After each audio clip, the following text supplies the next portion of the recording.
बिस्मिल्लाहिर्रहमानिर्रहीम। अस्सलाम वालेकुम नाज़रीन। ये कमो पेश 60 साल पहले की बात है। मैं बमुश्किल 10 साल के लगभग हूँगा। तो मैं एक मेरे रिश्ते के चचा थे, वो बाद में मैंने उसका मुझे अंदाज़ा हुआ कि वो उस वक़्त कहीं पे SHO थे, इंस्पेक्टर पुलिस थे। तो एक दिन मैं उनके पास गया हुआ था, तो वो बड़े एक वर्दी पहन के निकले, तो मैं उनकी वर्दी से बड़ा मरूब हुआ। माशाल्लाह बड़े लहीम शहीम, गोरे चिट्टे, खूबसूरत नौजवान, 6.5 फुट 6 फुट 4 इंच कद। उनकी रुबदार शख्सियत देख के मैंने उनसे पूछा कि आप क्या करते हैं। तो उन्होंने दूसरी सड़क के दूसरी जानिब एक राहगीर गुजर रहा था। तो बच्चे, वो जो सामने राहगीर गुजर है, उसकी आज़ादी मेरी मरहून मिन्नत है।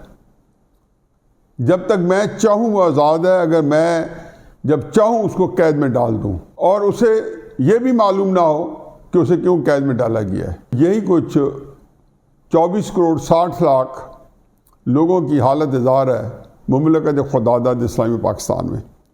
बहरहाल ये कुछ घटती बढ़ती रहती है। मसलन अगर इमरान खान साहब लाडला है तो नवाज शरीफ साहब के जो बेचारे लोग हैं उनको ये पता ही नहीं होता उनको क्यों गिरफ्तार किया गया और उनके ऊपर क्या बीतती है। इमरान खान साहब सुतेला हो गया, जैसे कि हमारे दोस्त सोहेल बड़ाई ने बड़ा खूबसूरत लफ्ज़ यूज़ किया, और वो एक उनकी नज़रों से गिर गई है हमारे ताकतवर लोगों की।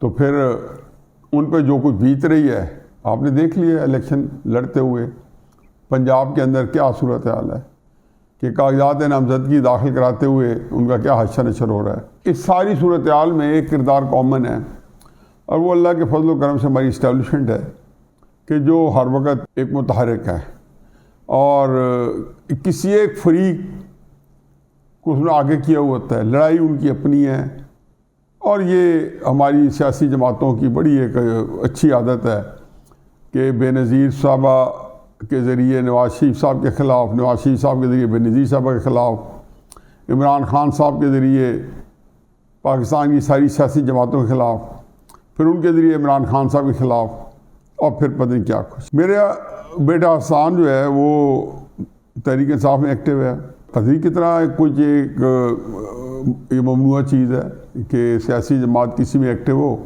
मैं तो इसको वो उस माहौल से निकला हूँ जहाँ बड़े नज़रियाती इख्तिलाफ था। मैं इस्लामी जब तलबा में था, हमारे मुकाबले में लेफ़्ट था, जो कि हम उस वक़्त उसको इस्लाम और कुफ्र की जंग समझते थे। लेकिन यहाँ पे मामला वो भी नहीं है।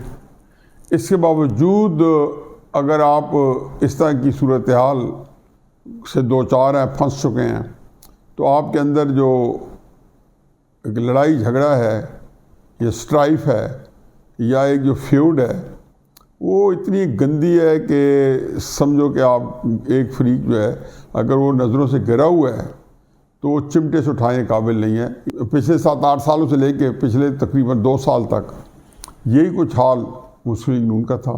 खैर, हसान खान के लिए हाई कोर्ट ने परसों ऑर्डर इशू किया और अटॉर्नी जनरल ऑफिस को हुक्म दिया कि उनके कागजात नामजदगी जो है उनके दस्तखत लिए जाएँ, क्योंकि वो इस वक्त फ़ौजी तहवील में हैं। क्लिप में आपको दोबारा दिखा देता हूँ जो उन्होंने किया है, और यही उस पर चार्ज भी लगा है।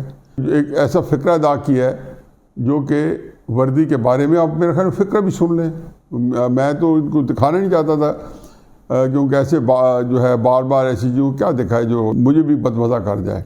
भाई साहब की वेस्ट का साइज है 50।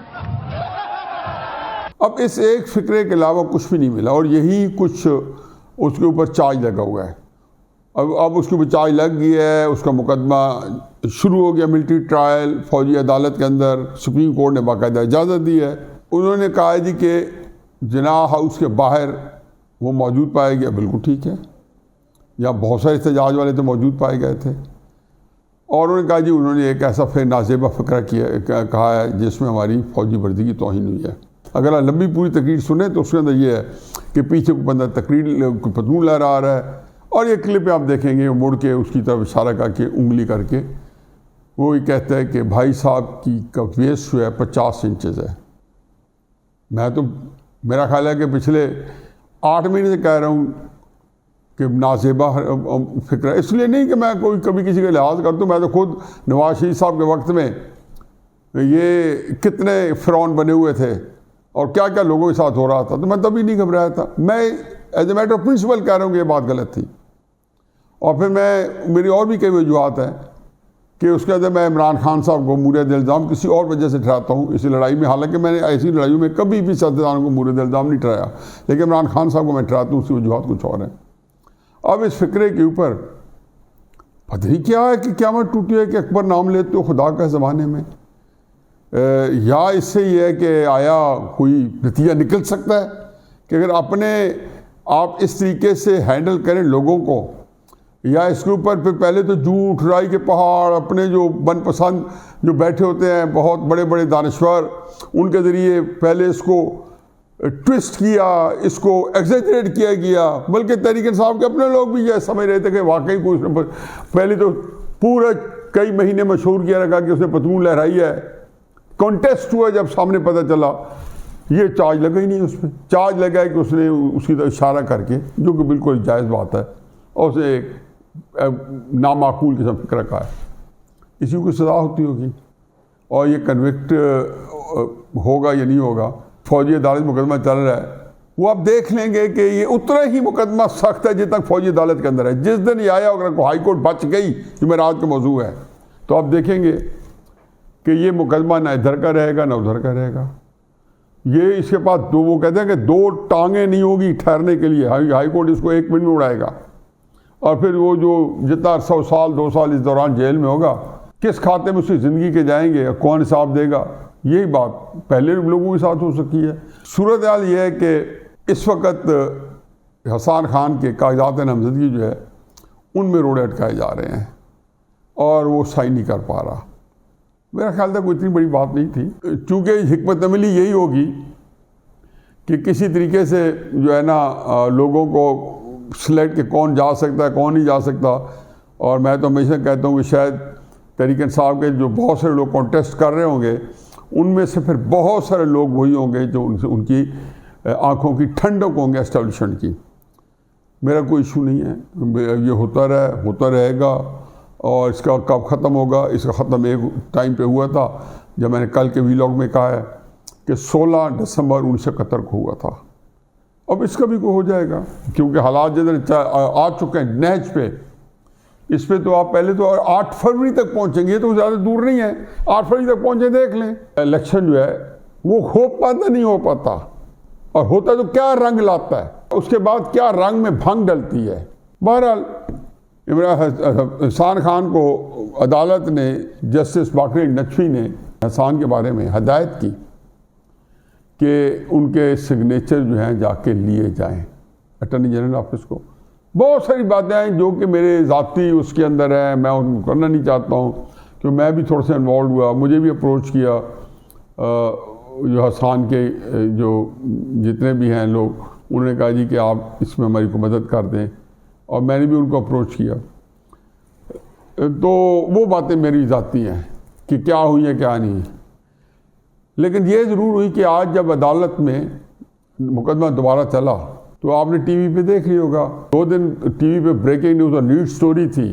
जियो जो पाकिस्तान का एस चैनल है उसमें भी, कि हसन के कागजात नामजदगी के लिए, उसके दस्तखतों के लिए अदालत का हुक्म आ गया। लेकिन अंदरून खाना जो सूरत हाल थी वो कुछ यूँ थी कि वो अहकामात जो थे उस पर अमल पैरा नहीं हुआ जा रहा था। अभी मैं इलाक़ कह रहा था, तो अभी शाम को 6 साढ़े 6 बजे अदालत बैठी हुई है और इंतज़ार कर रही है कि अटॉर्नी जनरल जो है वो उस अहकामात की तकमील करवा पाते नहीं करवा पाते। ना तकमील करवा पाई तो अदालत कह देगी भाई मैंने तो बड़ी ट्राई किया। बिल्कुल सही है कि ये मामूली काम नहीं है कि जैसे बाकी नकवी साहब ने ऑर्डर पेश किया, बड़े तगड़ा ऑर्डर है। या दूसरी सूरत में अदालत कंटेम्प्ट लगा देगी। कंटेम्प्ट लगाने की सूरत में पीयू को कोई कुछ नहीं बिगाड़ सकते। सुप्रीम कोर्ट ने जब ऑर्डर किया था 5 जजेस ने कि इन सारे जो फौजी तहवील लोग हैं इनको फौरी तौर पर आप सिविल अथॉरिटी के हवाले कर दें तो क्या कर दिया, नहीं किया। वजह ये थी कि हमने एक अपील करी, वो की और उसमें से उनको रिलीफ भी मिल गया। अब इस सूरत में कुछ भी नहीं होगा, कोई आसान का इलेक्शन लड़ना या ना लड़ना कोई बड़ा वाक़या नहीं है। क्यों, मैं तो खैर वैसे ही खिलाफ था कि उसको इलेक्शन लड़ना चाहिए। मैं तो उसे पता है कि मैंने उसे सख्त मना किया था कि तुम इलेक्शनों में हिस्सा ना लो, ये बहुत ही गंद पड़ने वाला है। ये नहीं कि कोई तहरीक इंसाफ की तरफ से लड़ना चाहिए, नहीं लड़ना चाहिए, उसकी अपनी ओपिनियन है और मैं उसकी ओपिनियन की रिस्पेक्ट करता हूँ कि वो तहरीक इंसाफ के साथ खड़ा है, उसका अपना ओपिनियन है। मैं तो उसे बताता रहता हूँ कि बेटा झूठ और सच के अंदर तमीज़ ना ख़त्म करना, बाकी आपने जो करना करो अपने लिए, जो तुम्हें अच्छा लगता है, और आइडियलिज्म ना ख़त्म करना। अगर कर दे तो मैं क्या कर सकता हूँ। आजकल के नौजवान जो है कहीं ना कहीं अपनी मर्ज़ी करते हैं, अपने मुताबिक भी ज़िंदगी गुजारते हैं। इसलिए मेरे नज़दीक कोई इतनी क़यामत की बात नहीं है। लेकिन अल्लाह का लाख लाख शुक्र है कि इस तरह की बातें जो हैं मुमलिकत खुदादाद पाकिस्तान को पुगा के जा रही हैं। मुमलिकत खुदादाद इस्लामिया पुग गई है। ये वाक़या जो है, इससे साहन इलेक्शन लड़ता हारता, क्योंकि जो लोग अब लड़ने नहीं दे रहे वो जीते कैसे दोएंगे। और मेरा भी तो आपको बिल्कुल दिल जमई से मैं कहता था कि अल्लाह करे कि ना लड़े और ऐसे वसाइल में ना लड़ सके। लेकिन जो रियासत के ऊपर उस्ताद गिरी है कि एक अदालती हुक्म, कोई धज्जियाँ जो हैं वो कलपुर्जों बना के हवा में उड़ा दिए जाएं, ये चाहे सेशन कोर्ट का भी हो तो कुछ आ, मैं तो हाई कोर्ट की बात कर रहा हूँ। ऐसी हुकूमतों के पास जिंदा रहने का हक नहीं मिलता। और ये किधर जा रही है? सुप्रीम कोर्ट ने परसों जो साइफर के ऊपर या मरासले के ऊपर जो फैसला दिया है और लेवल प्लेइंग फील्ड के ऊपर जो उन्होंने कमेंट्स दिए हैं और इमरान खान साहब के ऊपर जो कमेंट्स दिए हैं, ये सारे वाक़यात हैं कि ये जो एक टकराव की तरफ तैयारी हो रही है। खैर, मैं पहले इसको वाइंड अप कर दूँ। ये हसान के केस और ये जो बाकी जो इस तरह के केसेस हैं और जो छीना झपटी और ये कागजात छीने जा रहे हैं, और जिस तरीके से परवेज़ इलाही साहब की बेगम साहबा से दिन दहाड़े कागजात छीने गए, मर्दाना हाथ जो है औरतों के गिरबान तक या उनके पर्स तक, जो उनकी फाइलों तक पहुँचे, और ज़रा नहीं परवाह थी कि जी वहाँ कैमरे बन रहे हैं, फुटेज बन रही है। और इस तरह के सादा लिबास वाले जो गुल्लू भट्ट होते हैं, जो बेचारे राना सनौला के और शहबाज शरीफ के गले में डाल दिए जाते हैं। मैं हमेशा कहता था कि अब पहचान इमरान खान साहब, आप इस जुर्म के अंदर हिस्सा ना डालते तो ये कौम आज यहाँ ना पहुँचती। मिस्टर इमरान खान, ये गुल्लू भट्ट हैं, देखा ना ये गुल्लू भट्ट। अब बताओ कि ये गुल्लू भट्ट वही हैं जिन्होंने मॉडल टाउन के अंदर 14 मर्डर किए थे या 12 मर्डर किए थे। ये वो गुल्लू भट्ट हैं। और ये सादा लिबास वाले हैं, ये इतने तकड़े हैं कि यही लोग हैं कि जो पाकिस्तान के अंदर मुर्तज़ा भुट्टो के से लेके और हामिद मीर को गोलियां लगने से लेके ये सारी चीज़ों के अंदर खुराई की तरफ पहुँचता है। लेकिन कोई फ़र्क नहीं पड़ता। इस मुमलिकत में कह थक गया हूँ, जितने स्टेक्स इस मुल्क की इस्टेब्लिशमेंट के हैं, ना इमरान खान के हैं, ना नवाज शरीफ के हैं, ना फजलुल्लाह खान के हैं, किसी के भी इतने स्टेक्स नहीं है। बाकी लोगों को तो शायद जिंदा रहने का हक दिया जाएगा, लेकिन अल्लाह ना करे, अल्लाह ना करे, खुदा ना करे पाकिस्तान को कुछ हो गया तो इदारा जो है वो अंग्रेजी में कहते हैं it will cease to exist, क्योंकि इसकी ये बेदर हो जाएगा। जैसे मछली पाकिस्तान के अंदर इसका वजूद जो तहलील हो गया था। ये सारी चीज़ें जो होती हैं इनका अंजाम यही होता है, क्योंकि और हम वो खुशकिस्मत कौम है जो देख चुके हैं सारा कुछ। तो ये आपने बड़ा अच्छा किया है, क्योंकि एक तो ये हसान को इलेक्शन लड़ने से आपने रुकावट डाली है। इस सारी उन्हीं की अदालत ने अभी जो हुक्म दिया है कि जाके आप दोबारा साइन करवाएं, मेरा ख्याल है शायद मुमकिन ना हो, लेकिन चलो देखते हैं। रात 12 बजे तक टाइम है। कागजात जो हैं उन पर दस्तखत करवा दिए कमांडिंग ऑफिसर ने, CO ने, तो फिर आके शायद 12 बजे तक जमा हो जाएं। लाहौर के अंदर ही जमा होने हैं तो शायद हो जाएंगे, और वो भी देखते हैं। लेकिन वो कहते हैं ना कि मुझे यकीन है कि हसान को इलेक्शन नहीं लड़ने दिया जाएगा। मुझे इससे आसूदगी है, लेकिन जो निज़ाम की जो अबतरी है या निज़ाम की जो तितर बितर होना है, उसके अंदर ये मामूली सा ये भी उसमें इजाफा कर जाएगा। और इसमें अजीबो-गरीब सूरत हाल है। ये सियासत में अजीबो-गरीब गेम है। ये कहते हैं ना कि वो एक शतरंज के साथ मिलता है कि इसमें आमने सामने मद्दे मुतकाबिल बैठे होते हैं, मोहरे भी मरवाए जाते हैं अपने, और उसके बाद चालें भी चली जाती हैं और दूसरे की कमज़ोरी से फ़ायदा उठाया जाता है और इंतहाई दिमाग के साथ और दिमाग लड़ा के अपने आप को बढ़ाया जाता है। मेरा ख्याल है कि इसके अंदर एस्टैब्लिशमेंट जो है, ये जब बसात बिस्सी होती है उसके अंदर मैंने इसको कभी जीतते नहीं देखा। अब ये अदालतें जो कुछ फैसला यहाँ पे लाहौर हाई कोर्ट के बाकी नजफी साहब ने जो कुछ फैसले दिए हैं, जिनके बारे में हकीकत यह है कि 80% फैसले, 90% फैसले नवाज शरीफ साहब के वक्त से लेके आज तक इन्होंने वो दिए हैं जिससे एस्टैब्लिशमेंट को आसूदगी हुई है। उनके मुताबिक उनके फैसले आते रहे हैं या उनसे कोई प्रॉब्लम नहीं हुई। अगर 50 फैसलों में से 2 फैसले या 20 फैसलों में से 2 फैसले, 3 फैसले ऐसे भी आ जाते हैं कि जो उनकी तबीयत के मुताबिक नहीं होते, तो सीख पाने की ज़रूरत नहीं है। अब ये जो सूरत हाल है कि जो अदालतों के फैसले हैं और जो इस वक्त सूरत हाल है, और इसके अंदर एक और डेवलपमेंट हुई है पिछले 2-3 हफ्तों से, बड़ी अजीबोगरीब डेवलपमेंट हुई है। मेरा ख्याल था कि शायद पीपल्स पार्टी को थोड़ा सा जो है एक सहारा दिया आसरा दिया जा रहा है और मुस्लिम नून से बलूचिस्तान जो है वो लेके पीपल्स पार्टी के हवाले किया जा रहा है। और सिंध के अंदर पीपल्स पार्टी को, जहाँ मेरा ख्याल था कि हार भी सकती थी और उसको अगर ना भी सही तो उसको चेक्स के साथ हुकूमत देनी थी, वहाँ पे भी उनको स्पेस ज़्यादा दी जा रही है। यह एक अजीब गरीब सूरत हाल है। इसका मतलब है कि मुस्लिम नून के बारे में भी एक री थिंकिंग हुई है और शायद नवाज शरीफ साहब के पिछले 6-7 दिन के जो बयानात हैं शायद वो वजह बने हो। शायद कोई ग्रेटर गेम हो गई जी, अगर पीपल्स पार्टी को थोड़ा सा ऑन बोर्ड करें, अगर इमरान खान साहब के साथ एक बड़ी लड़ाई लड़नी है, इस मौके पे पीपल्स पार्टी की नाराज़गी जो मुँह लेना, ये कोई अकल की बात नहीं है। मेरा ख्याल इस हद तक तो ठीक है, लेकिन इससे ज़्यादा है कि मुस्लिम नून को भी थोड़ा सा कट टू साइज़ है। और जैसे पंजाब के अंदर जहांगीर तरीन साहब एंड कंपनी को थोड़ा सा हिम्मत अफजाई कराई जा रही है और हो सकता है उनके 8-10-12 बंदे, जो मैं हमेशा कहता हूँ कि ज़रूर कामयाब करवाने की कोशिश की जाएगी नेशनल असम्बली लेवल पे। ये बातें जो है इनके अपने साथ पढ़ने हैं और वो ऐसी सूरत हाल में कि एक अजीबो गरीब किस्म फ्लूइड सिचुएशन है पाकिस्तान के अंदर, न इधर क्या न उधर क्या। और इन सारी चीज़ों को मिला के देखें तो मुझे नहीं लगता कि इस सूरत हाल को देखते हुए मैं नहीं समझता हूँ 8 फरवरी के दिन आने तक इलेक्शन परवान चढ़ पाएंगे। दरमियान में ही कोई बड़ा हादसा न हो जाए। और ख़ुसूसन सुप्रीम कोर्ट की और एस्टैब्लिशमेंट के अंदर जो अभी पिछले चंद दिनों में तनाव देखने में आया है। अच्छा, एक बात मैं बता दूं, हकीकत यह है कि काजी फैज़ साहब आए थे, मेरे सारे वीलॉग निकलवा लें, जियो के प्रोग्राम देख लें। मैंने हतमी कहा था कि दिसंबर-जनवरी में, टाइम दिया था कि दिसंबर-जनवरी में ये टकराव आएगा।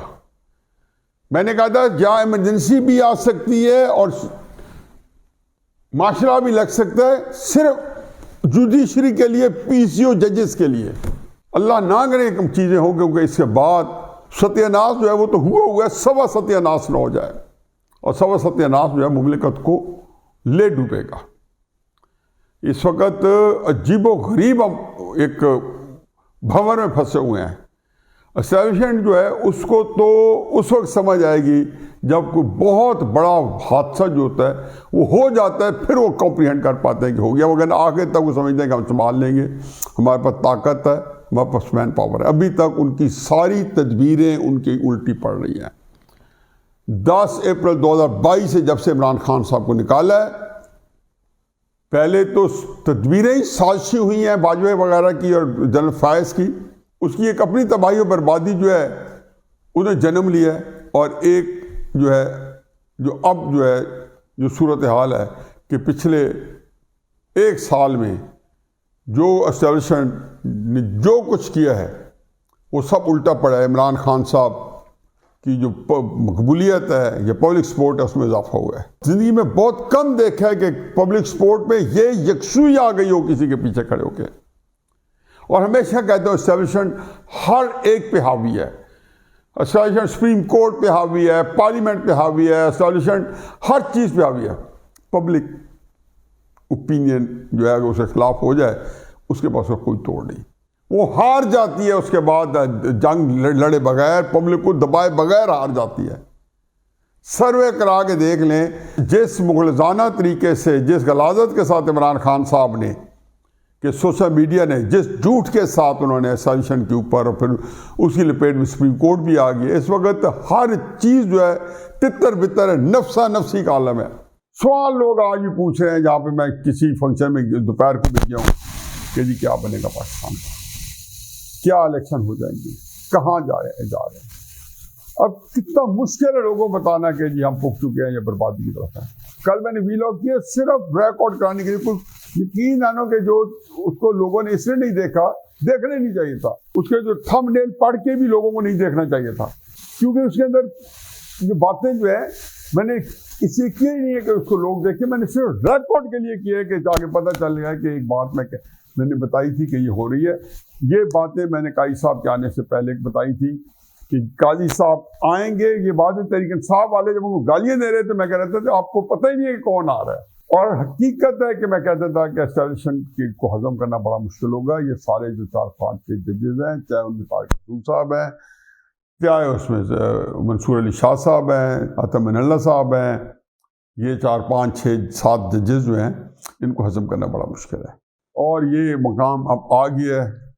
अब तो ये है कि जी वो जो इमरान खान से भी लड़ाई है, वो एक नया मोड़ क्या मुड़ती या जो मुड़ चुकी है, एक नई लड़ाई जो है वो फूट पड़ी है।